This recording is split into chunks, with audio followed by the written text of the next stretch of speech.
Iblis adalah musuh bagi umat manusia. Sepanjang hidupnya, Iblis sudah bersumpah kepada Allah bahwa ia akan berusaha untuk menyesatkan anak cucu Adam yang jauh dari jalan Allah, agar mereka mau menjadi pengikutnya dan menjadi orang-orang yang tersesat. Iblis dahulu adalah makhluk Allah yang mulia. Dalam sebuah kitab karya Imam Al-Ghazali disebutkan, saking mulianya iblis pada masa itu, ia mempunyai julukan yang berbeda di setiap tingkatan langit, mulai dari langit pertama hingga langit ketujuh.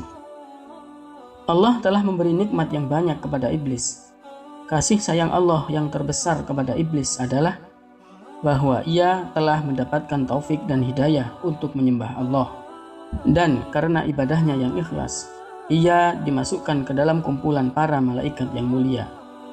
Dikisahkan, iblis dulunya adalah ahli ibadah yang tidak pernah membangkang dan tidak pernah mengeluh terhadap perintah-perintah Allah. Ia pernah bersujud kepada Allah selama 1000 tahun lamanya, dan ia sangat giat dalam beribadah. Bahkan, iblis pernah menjadi sayyidul malaikah, yaitu penghulunya malaikat. Namun, lama-kelamaan iblis menjadi sombong dan angkuh. Ia menganggap bahwa dirinya adalah makhluk yang paling tinggi derajatnya di antara makhluk-makhluk Allah yang lain.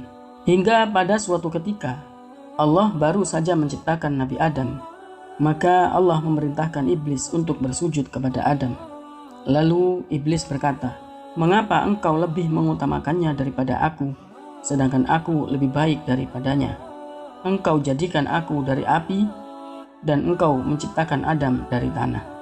Kemudian Allah berfirman kepada iblis, "Aku berbuat apa yang aku kehendaki." Oleh karena iblis memandang dirinya penuh dengan keagungan, maka dia enggan bersujud kepada Nabi Adam karena ia merasa bangga dan sombong. Dia berdiri tegak hingga malaikat selesai bersujud. Ketika para malaikat mengangkat kepala mereka, mereka mendapati iblis tidak sujud, sedang mereka telah selesai sujud. Kemudian Allah merubah mukanya pada asalnya yang sangat indah dan cemerlang kepada bentuk yang sangat buruk dan hina. Namun, sobat pena ilmu, tahukah Anda bahwa setelah Allah melaknat iblis karena enggan bersujud kepada Nabi Adam, ada 2 malaikat yang menangis melihat peristiwa tersebut. Malaikat yang menangis ketika Allah melaknat iblis adalah malaikat Jibril dan Mikail, sebagaimana dikisahkan oleh Imam Al-Ghazali. Allah Subhanahu wa Ta'ala lalu berfirman kepada keduanya, "Apa yang menyebabkan kalian menangis seperti itu?" Lalu keduanya menjawab, "Wahai Tuhanku, kami tidak merasa aman dari makarmu." Lalu Allah berfirman kepada mereka, "Memang begitulah, seharusnya kalian tidak merasa aman dari makarku." Menurut tafsir Jalalain, makar Allah artinya istidraj Allah terhadap makhluknya dengan memberi mereka banyak kenikmatan, kemudian dia menghukum mereka dengan tiba-tiba. Allah Subhanahu wa Ta'ala berfirman dalam surat Al-A'raf ayat 99, "A'udzu billahi minasyaitonir rajim.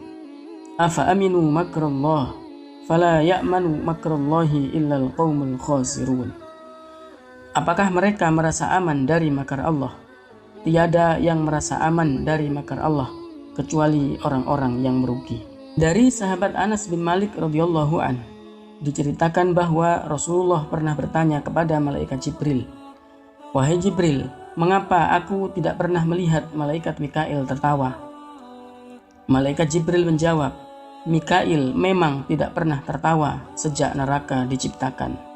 Dari Sayyidah Aisyah radhiyallahu anha, beliau mengatakan bahwa Rasulullah SAW ketika ada perubahan musim dan angin berhembus dengan kencang, maka beliau berubah wajahnya seraya berdiri, mondar-mandir keluar dan masuk kamar karena takut azab Allah akan turun.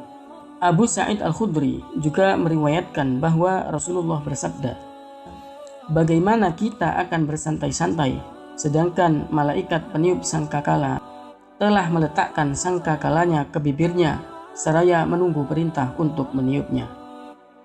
Imam Al-Ghazali dalam kitabnya Mukasyafatul Qulub juga menjelaskan, ketika Allah melaknat iblis, dia memohon penundaan kematian kepada Allah, hingga pada akhirnya Allah pun menunda kematian iblis hingga hari kiamat nanti.